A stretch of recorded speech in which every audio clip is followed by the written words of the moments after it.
നമ്മളെല്ലാരും കാണാൻ ആഗ്രഹിച്ച എപ്പിസോഡാണിന്ന്. ഇന്ന് എല്ലാ സത്യങ്ങളും നവീൻ സച്ചിയുടെ അടുത്ത് പറയുന്നുണ്ട്. ത്രില്ലിംഗ് ആയിട്ടുള്ള ഇന്നത്തെ എപ്പിസോഡിലോട്ട് കിടക്കാം. അങ്ങനെ ശ്രുതിയെ വീണ്ടും നവീൻ ഫോൺ ചെയ്യുന്നുണ്ട്.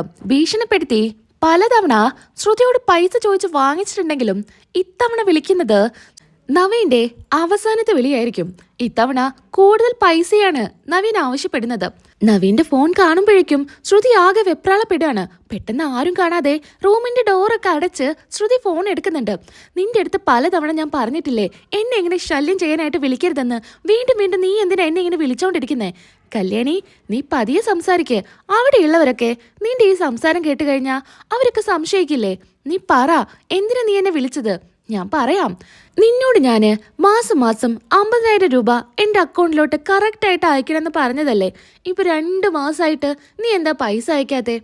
എന്റെ നവീനെ, എന്റെ കയ്യിൽ പൈസ ഇല്ലാത്ത കാരണല്ലേ ഞാൻ അയക്കാത്തെ. ഇപ്പൊ പാർലർ എന്റെ കയ്യിലല്ല, ഞാൻ അവിടെ വേറൊരു ജോലിക്കാരിയാ. നീ എന്താ അത് മനസ്സിലാക്കാത്തെ? ആ കിട്ടുന്ന പൈസ കൊണ്ട് ഞാൻ എന്തൊക്കെ ചെയ്യണമെന്നറിയോ? പിന്നെ നിനക്ക് തരാൻ വേണ്ടി ഞാൻ വേറെ സ്ഥലത്ത് നിന്ന് കടം വാങ്ങിയിട്ട് അയക്കുന്നത്. ഇപ്പൊ 2 മാസമായിട്ട് എനിക്ക് അതിനുള്ള മാർഗം ഉണ്ടായില്ല.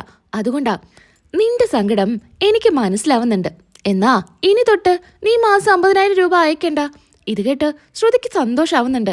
മറിച്ച് എനിക്കൊരു 50 ലക്ഷം രൂപ നീ തരണം. 50 ലക്ഷം രൂപയോ? നീ എന്താ പറയുന്നേ? നീ എന്ത് കണ്ടിട്ടാ ചോദിക്കുന്നേ? 50 ലക്ഷം പോയിട്ട് 50,000 രൂപ പോലും ഇപ്പൊ എന്റെ കയ്യില് തികച്ചെടുക്കാനില്ല. കല്യാണി, എനിക്ക് നല്ലൊരു ജോലി കിട്ടിയിട്ടുണ്ട് കാനഡയിലാ. അപ്പോ എനിക്ക് അത്യാവശ്യം പൈസ വേണം. അങ്ങോട്ട് പോവാനുള്ള പൈസ, പിന്നെ എനിക്കൊരു മോളുള്ള കാര്യം നിനക്കറിയാലോ. നീ കാരണം എന്റെ ഭാര്യയും കുഞ്ഞും എന്നെ വിട്ടുപോയി എന്ന് കരുതിയിട്ട് ഞാൻ എന്റെ മോളെ വേണ്ടാന്ന് വെക്കാൻ പറ്റില്ലല്ലോ. അവളുടെ പേരിൽ എനിക്ക് കുറച്ച് പൈസ ഡെപ്പോസിറ്റ് ചെയ്യണം.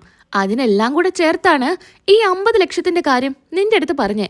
എന്ത് ചെയ്തിട്ടാണെങ്കിലും കല്യാണി, എനിക്ക് ആ പൈസ തന്നേ പറ്റൂ. എന്താ നീ പറയുന്നേ? എന്റെ അടുത്ത് അത്രയൊന്നും പൈസ ഇല്ല. കല്യാണി, നീ ആരാണെന്ന് ഞാനങ്ങ് വന്ന് പറയും എല്ലാവരും എടുത്ത്. അത് നീ മറക്കണ്ട. ഇതെന്റെ അവസാനത്തെ ചോദ്യാ. ഈ പൈസ നീ എനിക്ക് തന്നാ പിന്നെ നീയും ഞാനും തമ്മില് ഒരു ബന്ധവും കാണില്ല. പിന്നെ നിന്റെ ഒരു രഹസ്യവും ഞാൻ പറയാനോ ചോദിക്കാനോ നിന്റെ അടുത്തോട്ട് വരില്ല. അതുകൊണ്ട് നീ എനിക്ക് പെട്ടെന്ന് തന്നെ ഈ പൈസ അറേഞ്ച് ചെയ്ത് തന്നോ. എന്നാ നിന്റെ കാര്യം ഓക്കെ. പിന്നെ അതല്ല, നീ ഇനി തരാനെല്ലാം ഉദ്ദേശം എന്നുണ്ടെങ്കിൽ എല്ലാ കാര്യങ്ങളും ഞാൻ നിന്റെ വീട്ടിൽ വന്ന് പറയാം. അതാവുമ്പോ എല്ലാവർക്കും കല്യാണി ആരാണെന്ന് മനസ്സിലാവുമല്ലോ. അങ്ങനെ നവീൻ അങ്ങ് ഫോൺ കട്ട് ചെയ്യാണ്. ആകെ ടെൻഷനിലായിരിക്കും ശ്രുതി നിൽക്കുന്നുണ്ടായിരിക്കാം. എന്ത് ചെയ്യണമെന്നറിയാതെ ആകെ സങ്കടത്തില് നേരെ പോകുന്നത് മീരയുടെ അടുത്തോട്ടായിരിക്കും. മീരയോട് കാര്യങ്ങളൊക്കെ പറയുന്നുണ്ട്. മീരെ, അവൻ വിളിച്ച് 50 ലക്ഷമാ ചോദിക്കുന്നത്. എന്താടി 50 ലക്ഷോ? അവനെന്താ നിസ്സാരായിട്ട് 50,000 ചോദിക്കുന്ന പോലെയാണല്ലോ ചോദിക്കുന്നേ. അത് തന്നെയാ, ഇതവന്റെ അവസാനത്തെ ചോദ്യമാണെന്നാ പറഞ്ഞേ. ഇനി അവൻ എൻ്റെ അടുത്ത് പൈസ ചോദിച്ചു വരില്ല, ശല്യത്തിനൊന്നും വരില്ല എന്നാ പറയുന്നേ. ഇത് കൊടുത്തു കഴിഞ്ഞാ അവൻ കാനഡയിലോട്ട് പോവാണെന്നും പറഞ്ഞു. എന്നിട്ടെന്താ, നീ ഈ പൈസ കൊടുക്കാനാണോ തീരുമാനം? മീരെ, എനിക്കെന്താ ഭ്രാന്താണോ ഇത്രയും വലിയ തുക അവന് കൊടുക്കാൻ? പിന്നെ എന്റെ കയ്യിൽ എന്തെങ്കിലും ഉണ്ടെങ്കിൽ കുഴപ്പമില്ല, ഞാൻ എവിടെ നിന്നെടുത്ത് കൊടുക്കാനാ? അല്ലാതെ പിന്നെ എന്താ ചെയ്യാ ശ്രുതി? നീയൊന്ന് ആലോചിച്ച് നോക്ക്. നിന്റെ കയ്യില് പൈസയുമില്ല. അവനാണെങ്കിൽ എല്ലാ കാര്യങ്ങളും എല്ലാവരോടും പറയുകയും ചെയ്യും. കുറച്ചു നാളത്തേക്ക് അവൻ എന്നെ ശല്യം ചെയ്യരുത്. അതിന് എന്ത് വേണമെന്ന് എനിക്കറിയാം. വാ, നീ വാ എന്നും പറഞ്ഞ് മീരയെ കൂട്ടി പോകുന്നുണ്ട്. ഒരു ഗുണ്ടയുടെ അടുത്തോട്ടാണ് ചെല്ലുന്നത്. ശരത്തിന്റെ കൂടെ ചന്ദ്രയുടെ പണം മോഷ്ടിക്കാനൊക്കെ കൂടെ നിന്നില്ലേ, അയാൾ അടുത്തോട്ടാണ് ചെല്ലുന്നത്. അങ്ങനെ പോയി കാര്യങ്ങൾ പറയുന്നുണ്ട്. ഞാന് ഒരു സഹായം ചോദിച്ചാണ് വന്നത്. സഹായത്തിനല്ലേ ഞാനിരിക്കുന്നേ. എൻ്റെ നല്ലൊരു കസ്റ്റമറാ നിങ്ങള്. എൻ്റെ കയ്യിൽ നിന്ന് പലിശയ്ക്ക് പൈസ വാങ്ങിയിട്ട് കറക്റ്റായിട്ട് പലിശ തരുന്നത് നിങ്ങൾ മാത്രാ. എനിക്ക് ചോദിക്കേണ്ട ആവശ്യമില്ല. എത്ര പൈസ വേണോ ഞാൻ തരാം. പൈസയല്ല എനിക്കിപ്പോൾ വേണ്ടത്. പിന്നെ നിങ്ങളുടെ എല്ലാ കാര്യങ്ങളും എനിക്കറിയാം.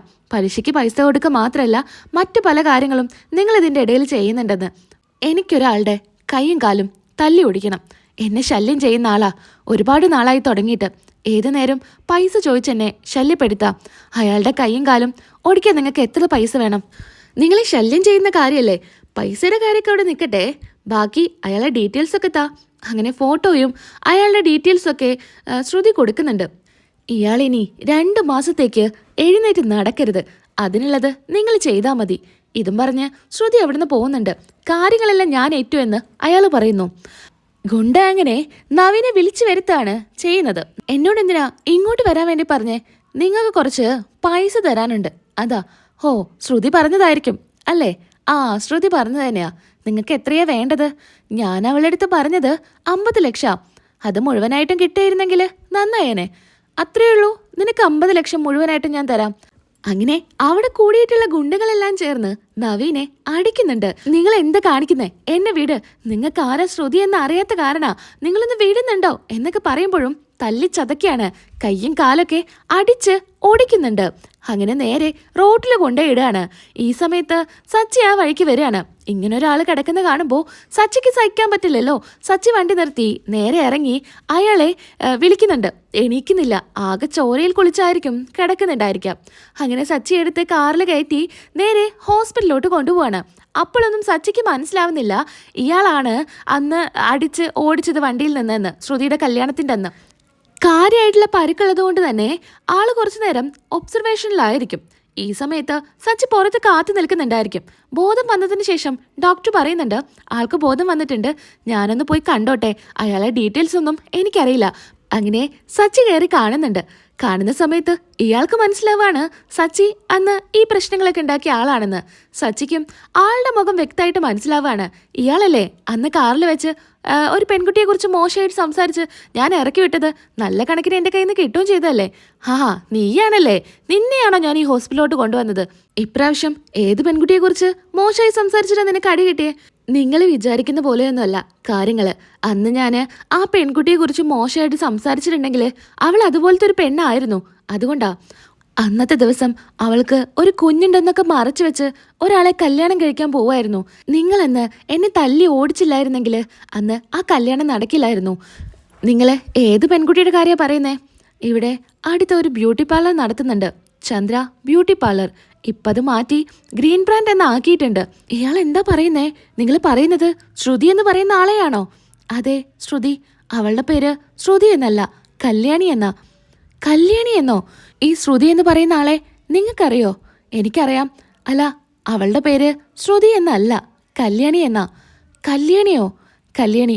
അവൾക്ക് ഒരു കുഞ്ഞുണ്ട്. അവളുടെ ആദ്യ വിവാഹത്തില് അവൾക്കൊരു ആൺകുട്ടിയുണ്ട്. ഇപ്പോ അവളെടുത്ത് ഞാൻ ഭീഷണിപ്പെടുത്തി കുറച്ച് പൈസ ചോദിച്ചു. അതിനാ അവൾ ആളെ വിട്ട് എന്നെ തല്ലി ചതച്ചത്. നിങ്ങൾക്കിങ്ങനെ അവളെ അറിയാ? അവളെ എനിക്കറിയാം. അവളെ എൻ്റെ ഏട്ടൻ്റെ ഭാര്യയാ. ഇത് കേട്ട് നവീൻ ഞെട്ടാണ്. കള്ളം പറഞ്ഞാ അവള് നിങ്ങളുടെ ഏട്ടനെ കല്യാണം കഴിച്ചത്. അവൾക്കൊരു കുഞ്ഞുണ്ട്. അവളുടെ അച്ഛൻ മലേഷ്യയിലെന്നൊക്കെ പറഞ്ഞല്ലേ നിങ്ങളെ പറ്റിച്ചിരിക്കുന്നത്? അങ്ങനെയൊന്നുമല്ല. അവൾക്ക് ആകെ ഒരു അമ്മ മാത്രമേ ഉള്ളൂ. അങ്ങനെ ഡീറ്റെയിൽസൊക്കെ നമ്മുടെ നവീൻ സച്ചിക്ക് പറഞ്ഞു കൊടുക്കാണ്. പഴയ അഡ്രസ്സിലല്ല അവളുടെ അമ്മയും മോനും ഇപ്പൊ താമസിക്കുന്നത്. അവളിപ്പോ അവളുടെ മോനെയും അമ്മയെയും ഇങ്ങോട്ട് കൊണ്ടുവന്നിട്ടുണ്ട്. ഇവിടെ അടുത്തുള്ള ഒരു സ്കൂളിലാണ് അവളുടെ മോൻ പഠിക്കുന്നത്. അങ്ങനെ ഡീറ്റെയിൽസും കാര്യങ്ങളെല്ലാം സച്ചിക്ക് കൊടുക്കാണ്. സച്ചിക്കാണെങ്കിൽ ഇത് കേട്ട് വിശ്വസിക്കാനാവുന്നില്ല. ഇതൊക്കെ കേട്ട് ആകെ ടെൻഷനിലായിരിക്കും സച്ചി നിൽക്കുന്നുണ്ടായിരിക്കുക. എന്തായാലും ഇത് സത്യമാണോ എന്നറിയാനായിട്ട് ഈ അഡ്രസ്സിൽ പോയി നോക്കുകയാണ് സച്ചി. അങ്ങനെ പോയി നോക്കുന്ന സമയത്തായിരിക്കും അറിയുന്നത് അത് നമ്മുടെ ആദിയാണ്. ആദിയും വിമലാന്റിയും ആണെന്ന്. ഇവരെ കണ്ട് വല്ലാത്തൊരു ഷോക്കിലായിരിക്കും സച്ചി നിൽക്കുന്നുണ്ടായിരിക്കുക. ആദി സ്വന്തം മോനാണെന്ന് മറച്ചു വെച്ചാണ് ശ്രുതിയെ കല്യാണം കഴിച്ചതെന്ന് സച്ചിക്ക് മനസ്സിലാവുന്നുണ്ട്. സച്ചി അങ്ങനെ എല്ലാ കാര്യങ്ങളും അച്ഛൻ്റെ അടുത്തും രേവതിയുടെ അടുത്തും പോയി പറയുന്നുണ്ട്. ഇത് കേട്ട് വിശ്വസിക്കാനാവാതെ രേവതിയും നിൽക്കുകയാണ്. എന്നാ സച്ചി ദേഷ്യപ്പെട്ട് രവിയോട് പറയുന്നുണ്ട്, ഇപ്പൊ തന്നെ ആ കളിയെ എല്ലാവരും മുൻപിലും കാണിച്ചു കൊടുക്കണം. അമ്മയോട് കാര്യങ്ങളെല്ലാം പറയാം. നിൽക്ക് സച്ചി, നീ നിൽക്ക്. വെറുതെ എടുത്തു ചാടി ഓരോന്ന് ചെയ്യരുത്. ആദ്യം അവളോട് തന്നെ കാര്യങ്ങൾ ചോദിക്കാം, എന്നിട്ട് മതി. എന്തിനാച്ചാ? അവളെ പെരും കളിയാ. അവളെക്കുറിച്ച് ഇപ്പോഴല്ലേ നമുക്ക് മനസ്സിലായത്. ആദ്യം പലതവണ ഈ വീട്ടിലോട്ട് വന്നിരുന്നു. അന്നെല്ലാം ഏതോ അന്യന്റെ മകനാണെന്ന് പോലെയല്ലേ അവള് കാണിച്ചിരുന്നത്. അവളെ ഞാൻ സമ്മതിച്ചു. ഇങ്ങനെ വിട്ടാൽ ശരിയാവില്ല. അമ്മയോട് എല്ലാ കാര്യങ്ങളും പറയണം. നീയൊന്നും മിണ്ടാതിരിക്കും സച്ചി, വലിയൊരു പ്രശ്നമാവും. നമുക്ക് ആദ്യം അവളെടുത്ത് കാര്യങ്ങളെല്ലാം ചോദിക്കാം. എന്നാ വിമലാൻറ്റി ഇക്കാര്യങ്ങളൊന്നും സച്ചിയുടെ അടുത്ത് പറഞ്ഞിട്ടില്ല. മാറി നിന്ന് വിമലാൻറ്റിയോ ആദ്യമാണെന്ന് മനസ്സിലാക്കിയിട്ടേ ഉള്ളൂ സച്ചി. എന്നാ വിമലാൻറ്റിയോട് കാര്യങ്ങളെല്ലാം ചോദിക്കാൻ പോകുന്നുണ്ട് സച്ചിയും രേവതിയും. വിമലാൻറ്റി സത്യങ്ങളെല്ലാം പറയുന്ന എപ്പിസോഡുമായിട്ട് നമുക്ക് നാളെ തന്നെ വരാം. നമ്മുടെ വീഡിയോ ഇഷ്ടപ്പെടുന്നുണ്ടെങ്കിൽ ഒന്ന് സബ്സ്ക്രൈബ് ചെയ്തേക്കണേ. അടുത്ത വീഡിയോയിൽ വീണ്ടും കാണാം. അതുവരയ്ക്കും എല്ലാവർക്കും ടാറ്റാ.